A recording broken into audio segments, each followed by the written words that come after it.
Hi, my name is Dan Zeilinger, and I have been a world-traveling full-time trad jazz musician for the past 40 years. Some of my most memorable performances were on the lawn of the Edinburgh Castle, at Imperial Palace in Japan, as well as TV shows and commercials across the world. I've met many people during my career and have spent many hours on stage and off with these musicians, talking about jazz, life, and more. Some are touring musicians, some are theme park warriors, and some are casual musicians who play on the weekends with friends. I think they all have stories worthy of a movie script, and through these interviews, I'll be sharing them with you. Hi there, this is Dan Zeilinger with Trad Jazz Today. My next guest on this channel is a longtime friend, although we've just kind of been passing each other, getting on and off stages and sitting around in musicians' lounges. We have a lot of connections and never really got a chance to chat as people, which is, of course, one of the things this channel is doing for me. And that is a banjo artist and, just longtime entertainer, Mr. Scott Anthony. Scott, how are you? I'm fine, thanks. Are you okay with that intro? Did I leave anything out? No, that was good. It's interesting. I'm glad that you came on because I've interviewed Don Neely just 2 days ago, and he was talking about the fact that you were the interim between his band and Turk. Oh, yeah. Yep. So that's kind of cool. Well, I'd played intermissions for Turk and Don.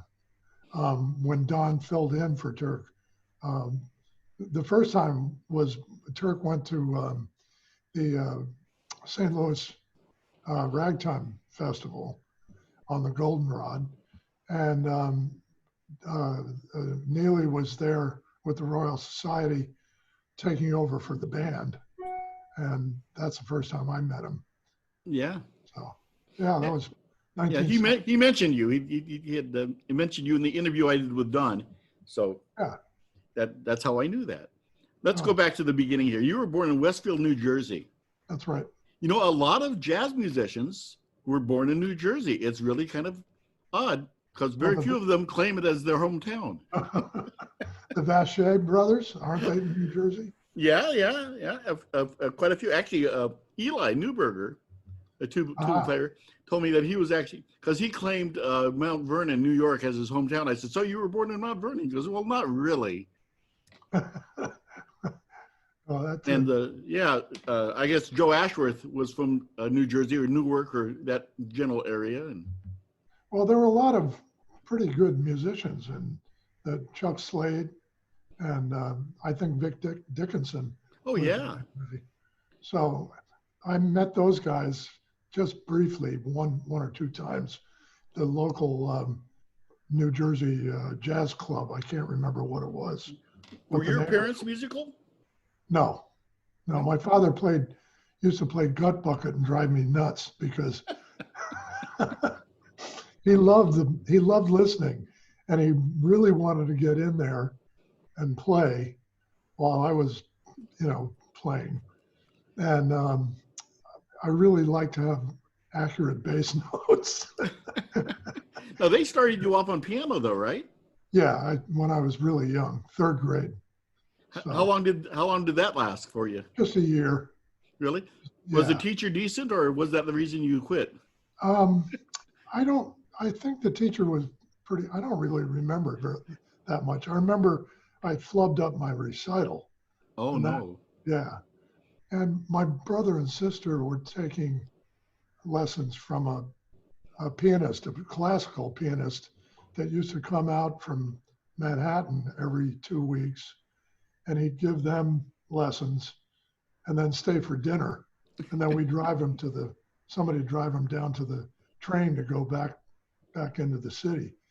So his name was Romeo Arsenault. Oh my. He was apparently pretty well known in New York. So, but I don't know why I didn't keep going with piano. Oh, it doesn't matter. I wish I had started there, wish I didn't, but it makes it easier to visualize theory, having that keyboard in your mind. Exactly.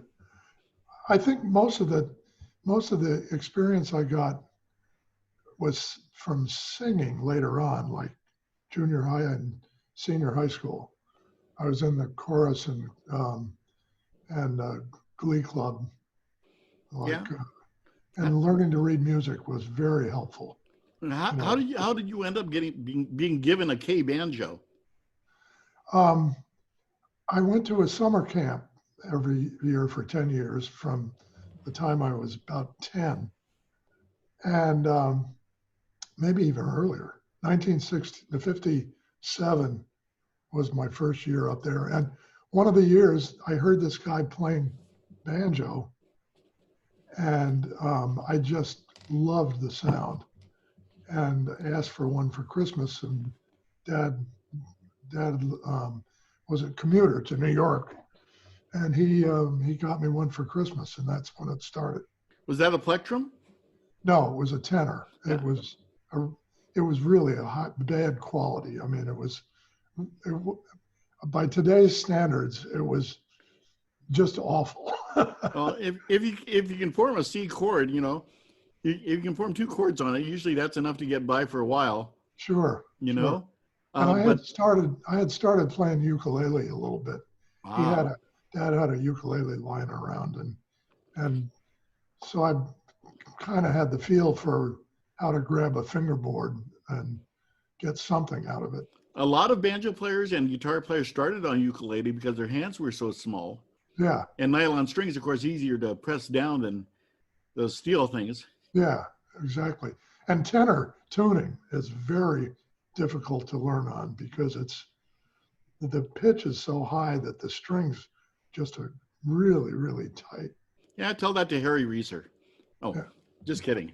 Um, Well, he played plectrum too, yeah, yeah. but yeah, he was well with a well set up tenor. So, did And somebody try to sideline you to trombone?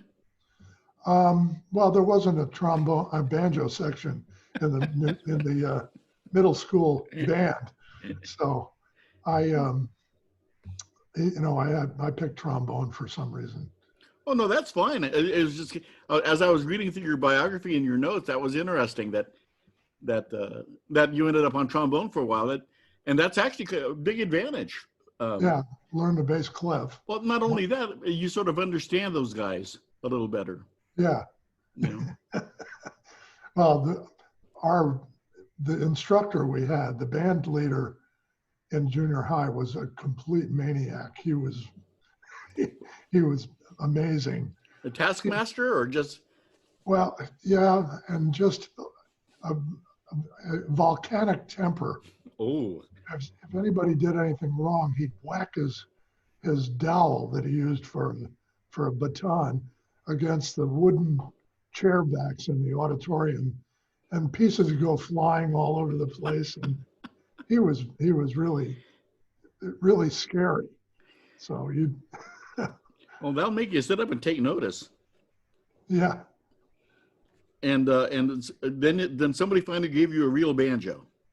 Well, I worked on the crummy tenor for a year, and then the next year at camp, I learned that he was playing a plectrum banjo, and he showed me a few chords. But we retuned the tenor that I had to plectrum tuning. Showed me a few chords, and it was way easier Oh to yeah. play, and it just sounded better. I thought. Yeah, I liked because I'm a Dixie tuba player, I spend way too much time with banjo players, and I know about the differences. So Well, I kind of remember most of the chords, um, but the sound is just mellower to me. A lot of people love tenor, and yeah, it fits in some bands better. yeah, But it's true. I'm a two-beat band guy, and and Sure. Turk's Footsteps, and my band and Bob Schultz's band, they're pretty much two-beat bands, and the plectrum just fits in a little better, I think. I hear. I've got a list of names for you, and I want you to tell me what they have in common. You ready? Yeah, let me. Scott Anthony, Tom Kubis, Bill Dendel, and Eli Newberger. I don't know Tom Kubis. He's a West Coast guy who started out as kind of a under the wing of George Probert. What do we all have in common? I don't know. You all did Ted Mack Amateur Hour. Oh my goodness. I've been trying to find a clip of that show, but you can get it. Well, talk to Bill Dendle. He wrote to the Library of Congress. Right, and it cost $518 or something. Yeah, he did that to get his clip. So. Oh, well, I'd love to do it, but I can't afford it right at the moment. But isn't that funny? I'll have to talk to him. Yeah, because they found it. I mean, I did contact the fellow that donated them all to the Library of Congress. This was before the donation. And he found the clip and sent me the date, which I lost that, so I don't know what it was. And that'd be great. I'd love to find it. Yeah, well, I think that's just a really interesting lineage. For those of you who are younger, who don't know about that show, it was the original Star Search, basically, where they would find young talent and feature it on national television. You know, it's sponsored by what do we say? It was sponsored by Jared Hall. There we go. Yes. Yeah. Which we need now. Oh golly, I needed it a couple of years ago, but that's a different story.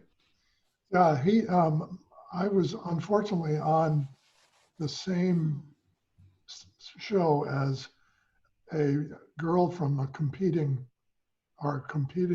junior high school in the same town, and she was the only word that comes to mind. She was a contortionist. Okay. Did gymnastics and could bend her body in unbelievable ways, and she won. The heck with this banjo player guy. Well, we've fallen victim to flexible girls all of our lives, haven't we?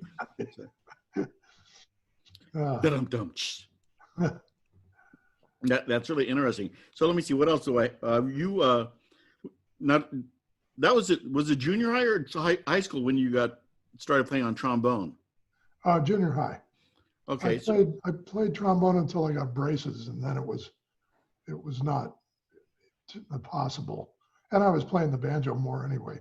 Now you worked, most banjo players do, kind of start out as a soloist, doing pizza parlors and appearances and things.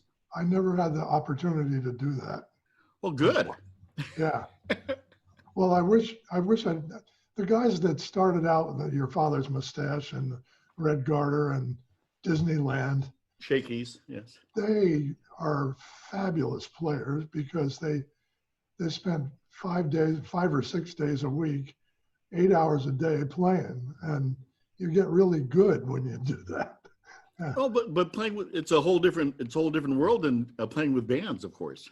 Sure. Yeah. You know, what was your first band?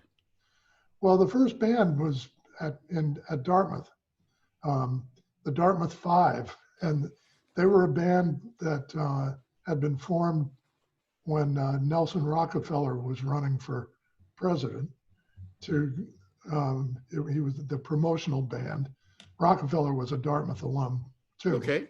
And they went around to the little towns in New Hampshire and preceded him by 10, 15 minutes and played to drum up enthusiasm. And then they'd go on to the next town. And we did I was in the band from when I got there, actually, in 1966. They needed a banjo player. So that was a great experience. We did the election of George McGovern. Okay. Or no, George Romney. I'm sorry. Okay. We preceded him and froze to death before the New Hampshire primary. Anyway, yeah, that was my first band. Yeah, I've done a few political rallies myself. You do a lot of Happy Days Are Here Again and campaign style tunes, of course. Yeah, I can't remember what we played actually. I'm a Yankee Doodle Dandy, and Yeah, the like. Sure. Nifty. And then, so that was during Dartmouth. All you guys with all of these Ivy League schools under your lapel make me feel really insecure. You know that, don't you? I mean, Eli Newberger went to Yale, and just stop it. That's all I got to say. Just... Well, I never used anything that of the degree that I got. So that's pretty funny. Okay, where did you go from the Dartmouth Five? well, the next group that I was with was back in New Jersey when I was in graduate school for a couple of years, but I was playing banjo and painting way more than studying, so that didn't last. Anyway, I was with a piano player named Walt Peterson and the great Joe Tardo, the tuba player. And we played at a place called Rod's Roadhouse. There were two Rods in New Jersey. One was in Morristown and the other one was in West Orange. I was in the West Orange restaurant. We played Friday and Saturday nights, and then on Sunday afternoons down at the shore, Point Pleasant. So that was a couple of years playing. I learned a lot of tunes from Walt. Yeah, and Joe Tardo was fantastic. He was. Well, we're unsung heroes, us tuba players, but what can I say? You know, he was wonderful. They really did not do well by him. They let him go for Friday nights to save money, and then he got upset, of course, and quit on Saturday. So we had no tuba player. Yeah, the musical world kind of detoured my education as well. I see that you kind of left Dartmouth because you played more than you studied. Yeah. And for me, it wasn't so much the playing; it was the hanging out after playing that really affected my studies. That was wonderful at McGoon's, at Earthquake McGoon's when I was working for Turk, because everybody was like a big family. Well, you came out to California, what, in 74, I guess? Yes, yeah, 74. And I got a job, luckily, almost immediately at the Hungry Tiger, which was a chain, kind of upscale restaurant. It wasn't a cheesy place. And they were all over the West, I guess. They were California, I think there are 3 or 4 of them, and Arizona. Uh-huh. And I was down first at the Cannery in San Francisco for a few weeks, and then I went to San Mateo for a year and a half. It was really, that was strictly solo, though. Except for New Year's Eve one year. I played with Al Walcott, who was a really nice, wonderful clarinet player. And I said, are you sure you want to do this? You're playing with a banjo player. And he said, oh, sure. We had a great time. Now it's in the notes I found, and I guess you had sent me some also perhaps, but you were talking about some of the stories from Earthquake McGoon's. I'd love you to relate those to the listeners. Oh, you got to give me some hints about. Well, you were talking about, actually, we tuba players tend to be a bit pranksters. And you were talking about you were talking about the things Bill Carroll used to pull. Oh, well, the main one that I remember was he hired a stripper without letting John Gill know about it. And of course they wouldn't let kids in that night until after the prank. And when she undressed right next to the stage in full view while John was singing I Got a Bimbo Down on a Bamboo Aisle, and she came up behind him and put her arms around him. Oh it my. was quite amazing. So did he remember the lyrics? Oh yeah, he suffered through it. That was pretty funny. I'm gonna have to pay somebody to do that to me once. And then you also had talked about when you had to accompany a tap dancer. Oh, yes. Sandman Sims was a famous tap dancer, and he had a particular style where he had a piece of plywood with sand on it. And so Sawshoe. yeah. And Turk knew that he was going to take a 20-minute dance. And instead of the band accompanying him, he had me accompany him on playing Indiana. That was his, and I must have played 25 choruses of Indiana at real slow tempo. And I don't think I've played it more than a couple of times since. Yeah, I can imagine. I hope you gave him some stop time to give your hand a rest. Well, that was all stop. It was all stop time. But the things we do for our profession. I had to do a little melody, but pretty much stop time. No tremolos. Oh my. Yeah, you always have those guys who want to come up on stage playing bones. Oh yeah, we've had that happen. That's as much fun. The trio job with Joe Tardo and Walt on piano was in a beautiful room fitted with a huge pool table, full size, and on weekends they covered it with plywood and a tablecloth. And on Friday nights for about a year, a guy would come in and get about 20 wine glasses and fill them and tune them. And all night long, we'd hear this clinking, clanking going on. And the management, he was a good customer, so they couldn't really tell him not to do that. But it would drive us crazy. Oh God, yes. Yeah. I do understand. Yeah. Well, when you were at Earthquakes, who was in Turk's band through that? I'm sorry? Who were the personnel in Turk's band? Well, it started out with Leon Oakley on cornet and Bob Helm on reeds, and Bill Carroll tuba, Pete Clute on piano, and Carl Lunsford on banjo.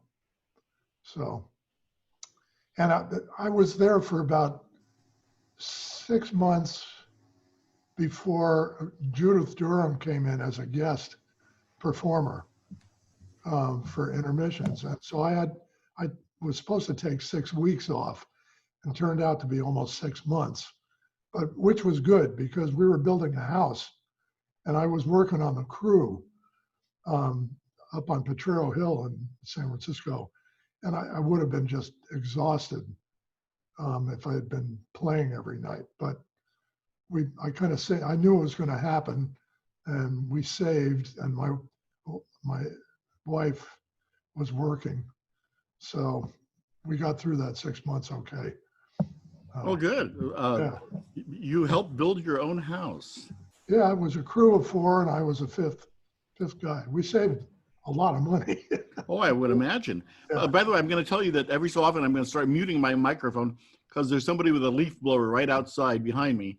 Okay. And we've told him that he must not realize just how important these conversations are. But I apologize if you get that into your feed there. Now, when did you end up meeting the rest of the gang? Bob Schultz and Jim Mayhack and the boys. Oh, actually, Mayhack I met the first night I was in San Francisco with my ex-wife now. We decided to go to Earthquake McGoon's because we'd heard about it in New Jersey. That was a great place, and it might be a good place to find a job. And we went and sat down, and I had brought I didn't really have business cards at that point, but we had a phone number, which was good. And I met Jim Mayhack. I think he was playing intermissions. He may have been playing tuba at the time. And I don't know where Bill Carroll was, but that first night, this was before I was actually working there. Jim was probably on tuba, and I gave him my phone number, and I gave Carl my phone number.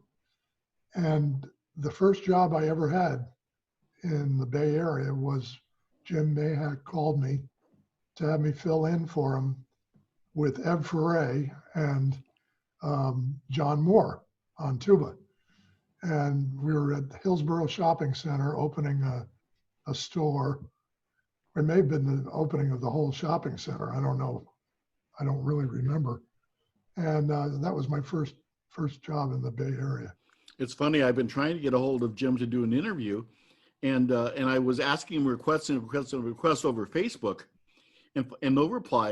And so finally, I friended Wendy, and she said, "Oh, he doesn't look at his Facebook anymore." and so he sent me an email, and so he'll be coming on soon. Oh, but good. It's interesting. People look at the list of the folks that I've met during my career, and a lot of that is just because everybody on the West Coast, it seems, went through the hot frogs at one time or another. Oh, yeah. And that's where I met Jim. Ah. And then I stole him to do First Federal, and he and I worked together quite a bit for a while. But what a wonderful man. Oh, yeah. And he loves playing. He's just having this heart trouble that he's got has cut down on his playing a lot. And of course, the virus. Yeah. Nobody's playing. And it's really, really tough on him. He loves to play, and he plays everything. Oh, absolutely. I've heard his recording. What I'd rather do it myself. Yeah. Recording, just phenomenal. When he finally found out I was trying to get a hold of him, he sent me an email. It said, "I understand you're trying to get a hold of me. Please contact me soon because I'm tired of pacing." Yeah. So wonderful guy. Yeah. And of course, Bob Schultz. Well, Schultz came into the band about 1979 after Leon left the band. And I think Chris Tile came in following Leon. And he was only there for a month or two. He decided he was too loud or something.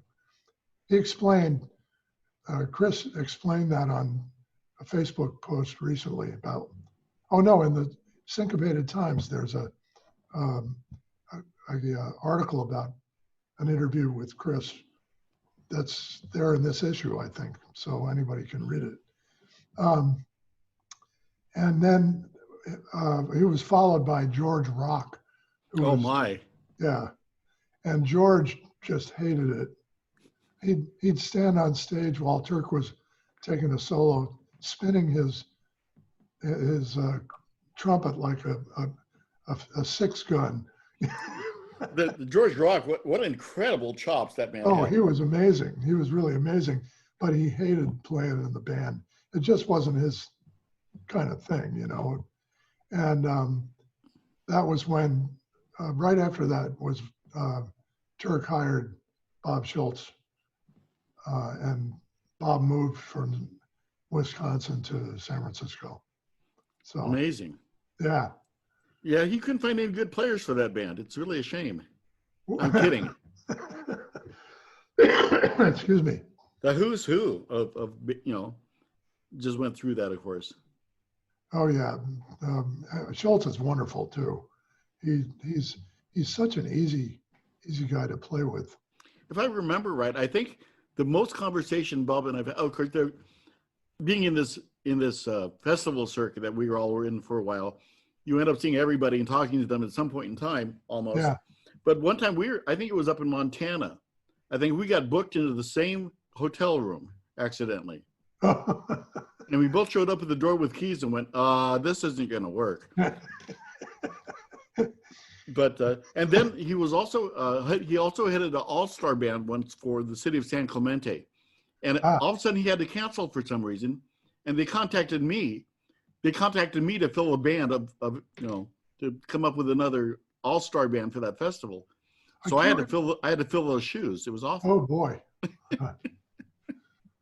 I can't remember why Bob canceled that. I remember it happened. Yeah, I don't know. It may have been a cruise. It could have may been. have conflicted with a cruise. Um, I ended up with a great band. I actually billed them as Dan Zeilinger in the Interstate 5. But who was in it? Bill Dendel Yeah. playing trombone, and I had Westy Westenhofer playing tuba. I played trumpet on that one, and Lawrence Wright played whatever he wanted to. And that was pretty much, and a drummer named John Tamburi, who was an English guy. And I think I had Pat Deneen on banjo. But I haven't, I know Pat from Facebook, but I don't remember ever meeting him. Well, he was only out on the West Coast. He was out here for a while, and then actually he did the show in Branson, Missouri for 2 years, and he ended up being the banjo player with 10th Avenue and Ed Zimbrick. Oh, okay. When I was touring with them. Okay. And now he's living back in Florida. So. Interesting. But another plectrum guy, another. Yeah. Oh, I've heard him on Facebook. He's really good. Good player. And a nice guy again. Bill Dendel is one of the great banjo players. Don't tell him that. Oh, he always denies it, I know, but he and Eddie together are just wonderful. They are. And the stuff they used to pull at Capone's on each other is legendary. I have an interview with Bill on this channel. You should look it up because it's a scream, of course, him and his jokes and his sense of humor. Oh, he's a grammar policeman. Oh, God. I get into it with him all the time. And just because I'm not, I'm an ADD tuba player that, I am not a master of words by any means. But I remember, I'm sorry, we took a flight once, and it was on a little puddle jumper airplane. And the seat in front of us said one of those notices that says, please use your cushion as a flotation device. But they spelled flotation wrong, and he went off for the entire flight. They had spelled it with an A, a flotation, and it just infuriated him. Anyway. Well, he's really funny and great banjo player. Oh, wonderful. Phenomenal. And not a bad trombonist either. No. And he plays nice guitar. That 4-string guitar he's got is good. Yeah. I've known him since he was, of course, down in San Diego with South Market Street. And he and I asked you, like I said, I live in Anaheim, but I used to drive down to San Diego 4 days a week to do different gigs with Bill. Well, I think I met Bill on one of Bill Blythe's cruises, one of the early ones, and the Market Street, sure. South Market Street was there on one of those. And I met his ex-wife, Carol. Yeah. And is she still playing? But she still plays on occasion. Actually, her father, Ed, as you know, Ed Fair is a banjo technician and player. Yeah. And every so often they'll come to. I play at a place called Curly's Cafe in Signal Hill, and like for his birthdays and for family things, she'll drive up and bring him over. So I've seen Carol a couple times over the years, and she says she plays seldom, but every so often she'll do it for a Mary Kay convention or something. Yeah, and a wonderful player. Yeah. Of course, she came out of she used to do what was the I'm getting old. She used to do that big show in San Diego that then moved to Vegas. Mickey Finn. She was on the Mickey Finn band. Yeah. That's where she got her chops, I'll bet. Yeah. Anyway, yeah, a great lady. Yeah. So now, well, not now. As of March, you've been doing some smaller bands and pickup groups, or is there one that you still play with constantly? Basically, I've been doing a lot of solo work, and we've been playing at a place called Nick's, Rockaway Beach in Pacifica with Pat Yankee. Oh God, I love Pat. And the band is basically Jim Mahak on trombone, it was Bob Ringwald on piano, but he's no longer playing. And uh, Jim went over. He's playing piano now. Okay. And John Hunt on trombone. Do you know John? No. He was in New Orleans for a long time. He played with the Medicine Ball Band here in San Francisco. He's a good trombone player. And by the way, Bob Ringwald is going to come on and do an interview for me. Oh, good. So that's good. He's a riot. Oh, I know. I'm on his I'll tell you a mailing story list. about on cruises. That you can tell on air? Oh, yeah. Well, let me finish the first one first. Go ahead. We'll promote Nick's if they ever come back have music again.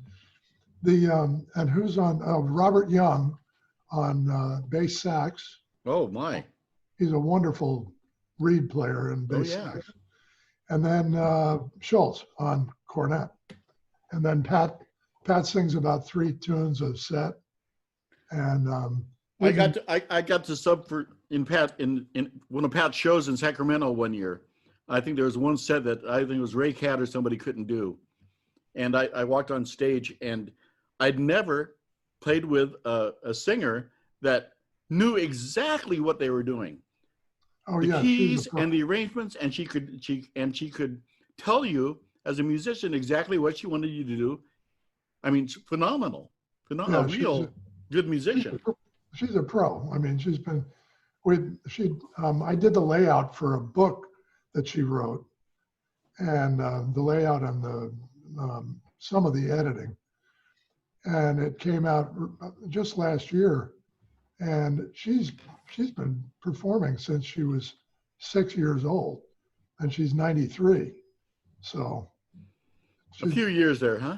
Oh, a few years. Really knows what she's doing, and it's really fun because she and Schultz together are a riot. Oh, I've got to see that. Yeah. There's lots of YouTube videos of the Bay Area All-Stars. Okay. And at Nick's in Rockaway. Let me write that down. Yeah. And then, the thing about Ringwald, he was on a cruise with us with Schultz's band, one of Carol Newman's jazz festival, Jazz Sea festivals.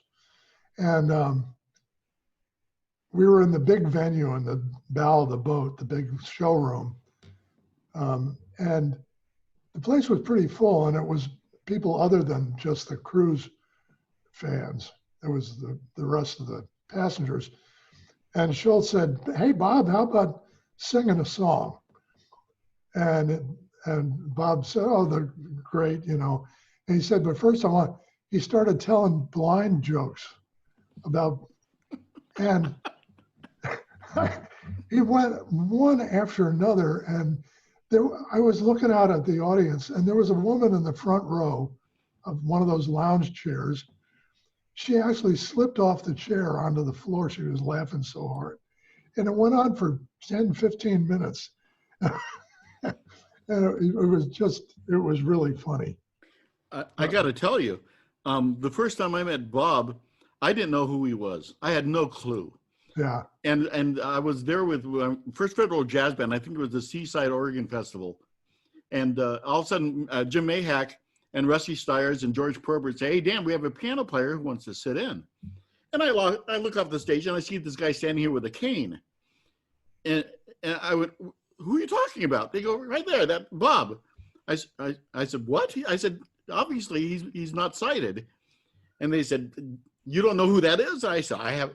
So that's how I met Bob Ringwald. And he's never forgotten me since then. He's uncanny. Oh, I know. He's amazing. Ray Templin used to drive him home from gigs, and one Christmas he had Ray come in to see the Christmas present that he had gotten from Adele, and Ray said he didn't turn the lights on. I couldn't see. Actually, I interviewed Ray Templin, and he told that story. You know, he said Bob walked right in the front door and to his desk and got out this thing that was wrapped. And he goes, I could hear paper unwrapping in the dark. And then Bob turns around and says, what do you think of this? And he says, Bob, it's dark in here. Yeah. It's wonderful stuff. He's another one that I love to play with, Ray Templin. He is such a great entertainer and wonderful guy. So yeah, these guys, you know, I was one thing I've noticed, I was saying about one of this on one of my other interviews, that the guys in this style of music are probably the nicest group of musicians. Because yes. I actually came out of playing a high note big band trumpet player in Latin bands when I was a kid. I was actually a trumpet player originally. And these people are much nicer. And besides that, most of our New Year's Eve gigs get done by midnight. Yeah. Well, yeah, I've noticed that too. There are very few, I won't say the word, there are very few prima donnas. Yeah, and not nice people in this kind of music. I haven't met many. I can't bring one to mind, but that could be for other reasons. Yeah. So where can people hear your music, Scott? Where do you have an online presence or? I do, santhony.com/ new Golden Gate, new GGRM. I redid the Golden Gate Rhythm Machine website because there are only 3 of us left in the original, which is. Well, who's in the current band? Well, the current band is Schultz and Mayhack, and for trombone sometimes we'll substitute for John Hunt, but with Bob Williams from Sacramento. Do you know him? Nope. Good trombone player. Gary Reynolds once in a while. And let's see, on clarinet, Don Neely, if he's not busy. And if he's busy, then Robert Young, instead of playing bass sax. Oh, that's an awful choice to have to make. I mean, those. Yeah, we'll play reeds. And so we like to use the bass sax as much as possible. And if I don't blame you. If he's playing reeds, we'll get, let's see, on tuba. Jim O'Brien is great. Do you know him? Oh, yeah. Yeah. Jim O'Brien or Mayhack will play tuba. Well, you know, for the price of an airplane ticket and a pizza, I'll do it in the future, but. Okay. And we have, the Rhythm Machine hasn't really been doing very much. We do a couple of jazz clubs, Sunday afternoon jazz clubs a year, and that's about it. So mostly I've been playing with Bob Schultz's band, the Frisco Jazz Band, and also I just got into what used to be the High Sierra Jazz Right. Band. I'm playing with the Sierra 7. Yeah, with Howard and Peter and those guys. Yeah, they the last time I saw them was in March. I think they're doing okay. Yeah, I've spoken with Howard since then too. He's actually done an interview for me. Oh, good. And yeah, so I mean that's still a fun thing, you know. Yeah, it's really, well, everything's been canceled. So I mean, we had with Sierra 7, I think I had 4 or 5 festivals and 2 cruises, and all of them have gotten canceled. And then with Schultz, I was going to do a double, Schultz and the Sierra 7 up in Lacey, Washington, and that got canceled. Yeah. So there really hasn't been anything. Yeah, I agree. You know, one of the reasons and one of the things this show's accomplished is just keeping us in the minds of our fans.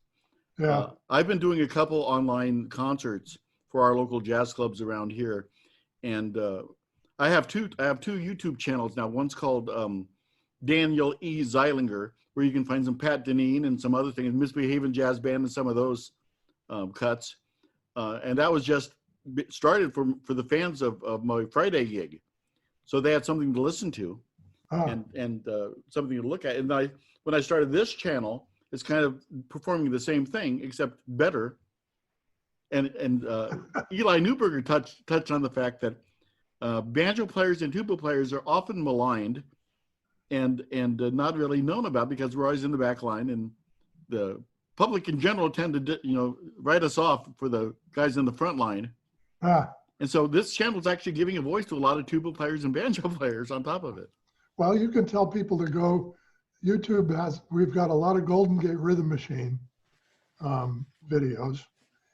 Rayanne Barry, the videographer from San Francisco, she has donated I think it's over 7,000 videos. Yeah, she's archived a lot. Yeah, Stanford. But everything's up on YouTube. So there's a Golden Gate Rhythm Machine, and then a group called the Hot Cookies that we've been getting together. It's Howard Miata on tuba, Doug Finke on trombone, Bob Schultz on cornet, and me. Wow. And we've done a couple of festivals when Howard's band and Schultz have been at the same festivals. We've done a couple of sets at each one. And on my banjo website, there's a bunch of my solo playing. And then finally, all of the Golden Gate Rhythm Machine CDs are available to listen to for free. Oh my. Yeah, that's generous. And you can download them, MP3 files. That's on your website? Yeah, it's on the Golden Gate Rhythm Machine website. If you look up Golden Gate Rhythm Machine, you'll get the old website and a link to the records, HTML. Oh my! I will download every one of those. Yeah, well, the downloads cost you the downloads cost $10. Well, that's okay. It'd be well worth it. All 7 of them for $24.95. Such a deal. Yeah, yeah. Well, listen, this has been an absolute blast, Scott. I'm so glad you could do this. Well, thanks for asking me. I really appreciate it. You're welcome. Like I said, we've spent too much time crossing paths and not really getting a chance to meet each other. Well, we'll have to get together, play sometime too. That's my fondest desire, is to actually be on a live stage with a live audience anywhere. Yeah. So, yeah, me too. Any of you accordion players out there who need a tuba player, let me know. Okay. But well, thank you very much, sir. I'm gonna wrap this up here, and just I can't thank you enough. Make sure you look up some of the other interviews we have, because you know almost everybody. So great. Thanks very much, Dan. You too, sir. Take care. You too. Thank you all for watching Trad Jazz Today with Dan Zeilinger. Make sure you subscribe and turn on the notification bell. Videos come out every Wednesday and Friday.